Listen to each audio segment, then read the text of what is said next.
Part 3. Chapter 3. Ringo Starr. Of all the Beatles, Ringo had the hardest childhood.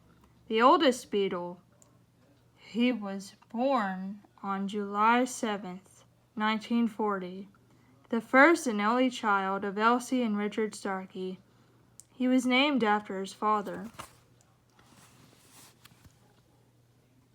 Although his father left when Ringo was only 3 and rarely returned to visit. Later, after Richard became a musician, he changed his name to Ringo Starr. A musician would often take a different name, called a stage name, because he or she thought it sounded better. As a boy, Ringo was lonely. Elsie would watch her son stare out of the window, wishing he had a brother or sister. Then, at age 6, things got worse. Ringo got sick. He felt a terrible pain on his right side. It was appendicitis. Appendicitis is easy to fix, but no one thought to take him to the doctor until he got really sick. Ringo was rushed to the hospital, where the doctor put him to sleep and took out his appendix. But after the operation, Ringo didn't wake up. He was in a coma. For 10 weeks, Ringo's body stayed asleep. When he did wake up, he still felt sick. So he ended up staying in the hospital for a whole year until he was well again.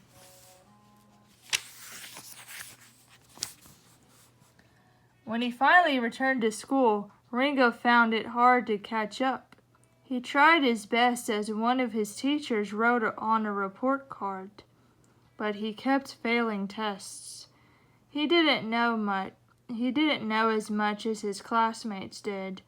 What's worse, he got sick again. When Ringo was 13, he caught a cold that got much worse.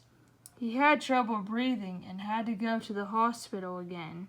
This time he stayed for 2 years. One good thing did come out of his time away from home. In the hospital, Ringo learned to play drums. The hospital had a band travel around from room to room to play music. It was a way to cheer up other kids who were there.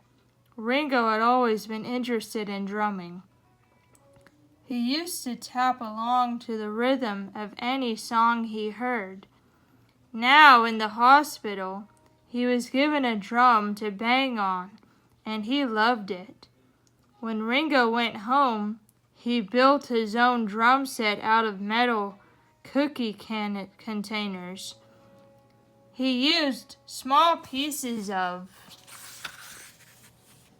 firewood for sick kids. Music gave him something fun to do while all his friends were outside playing. Although he had fallen so far behind in his class that he didn't feel smart, he ended up dropping out of school at 15, but no matter what, he was really good at drumming. Because he wasn't in school anymore, Ringo had to find a job. He worked on a train carrying messages back and forth to people.